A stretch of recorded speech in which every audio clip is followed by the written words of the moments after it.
नहमदु व नुसल्ली व नुसल्लिमु अला रसूलिल करीम। अस्सलामु अलैकुम व रहमतुल्लाहि व बरकातुहू। राय इस्लाम में तमाम दोस्तों की खुशामदीद। प्यारा दोस्तों, अॼु नई मालूमात खणी तव्हांजी ख़िदमत में हाज़िर थियो आहियां।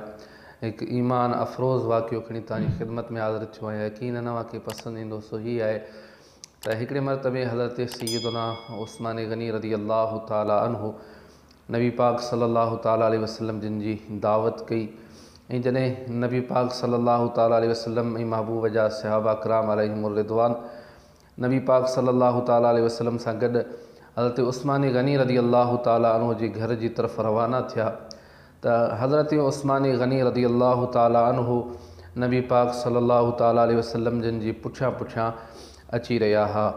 नबी पाक सल्लल्लाहु ताला अलैहि वसल्लम जिन पोइ ते ॾिसी हज़रत उस्मान जी तरफ़ मुस्कुराए करे पुछा फरमाई, उस्मान तूं ही छा पियो करी?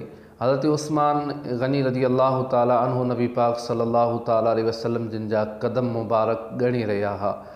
हज़रत उस्मान गनी रज़ी अल्लाह ताला अन्हु अर्ज़ु कयो, या रसूल अल्लाह सल्लल्लाहु ताला अलैहि वसल्लम, आउं अव्हां जा कदम मुबारक ॻणींदो पियो अचां, इन जे करे त जेसीं ताईं मुंहिंजे घर ताईं जेतिरा बि अव्हां जा कदम मुबारक खजंदा ऐं हर हिकु कदम जे बदिले में हिकु ग़ुलाम आज़ादु कंदुसि। जॾहिं नबी पाक सल्लल्लाहु ताला अलैहि वसल्लम हज़रत उस्मान गनी जी दावत में तशरीफ़ फरमा थिया ऐं दावत ख़त्म थियण बाद में हज़रत उस्मान गनी नबी पाक सल्लल्लाहु ताला अलैहि वसल्लम जे हर हिकु कदम जे बदिले हिकु ग़ुलाम आज़ादु फरमायो।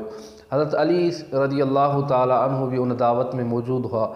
सैयदना हैदरी कर्रार रज़ी अल्लाह ताला अन्हु उन दावत खां मुतासिर थिया ऐं तमामु दावत सुठी लॻी।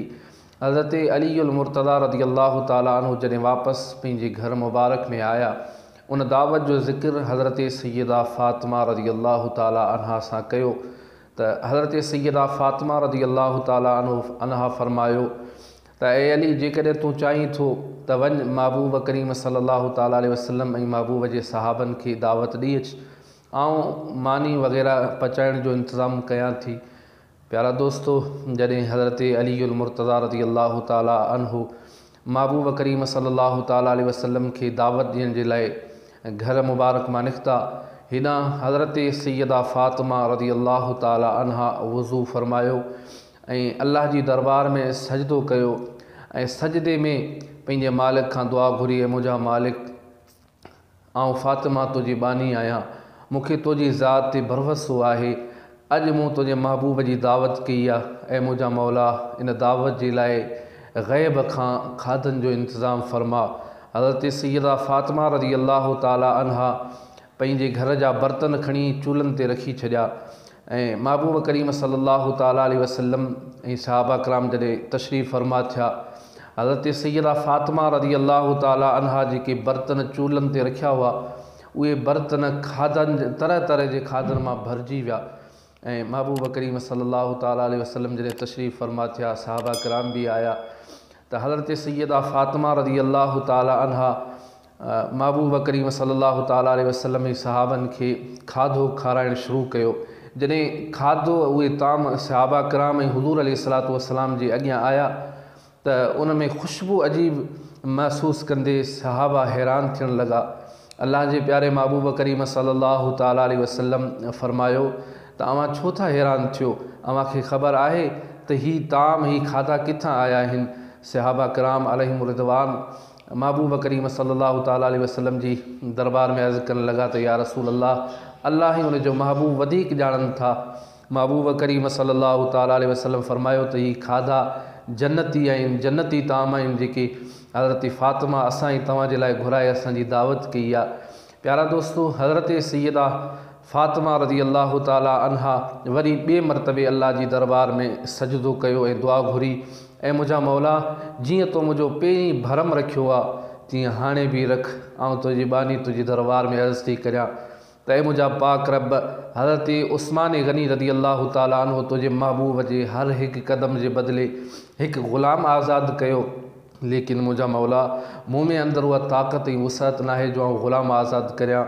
ऐं मुंहिंजा मालिक, अॼु महबूब करीम जेके मुंहिंजे घर ताईं कदम मुबारक खणी आया, हर हिकु कदम जे बदिले में मुझे महबूब जे गुनहगार उम्मतिन के जहन्नम खां आज़ाद फरमा।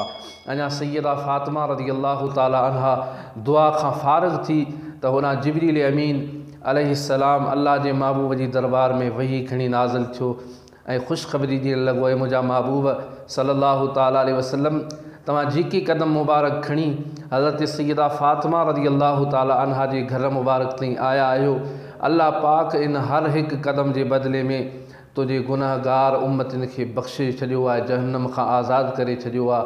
हर हिकु क़दम जे बदिले में 1000 उम्मती उन्हनि खे बख़्शे करे ऐं उनखे जहन्नम खां आज़ादु फ़रमाए छॾियो आहे। प्यारा दोस्तो, ही हुई हज़रत सैयदा फ़ातिमा रज़ी अल्लाह ताला अन्हा जेकी हर वक़्तु असांजी तव्हां उम्मत जे लाइ दुआऊं घुरंदी हुई ऐं अल्लाह जा महबूब बि दुआऊं घुरंदा हुआ।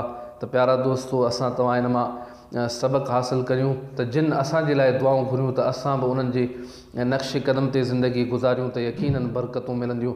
अल्लाह पाक असां तव्हां सभिनी खे अमल जी तौफ़ीक़ अता फ़रमाए। वरी नई मालूमात में हाज़िर थींदुसि, तेसीं ताईं इजाज़त ॾींदा। अल्लाह हाफ़िज़।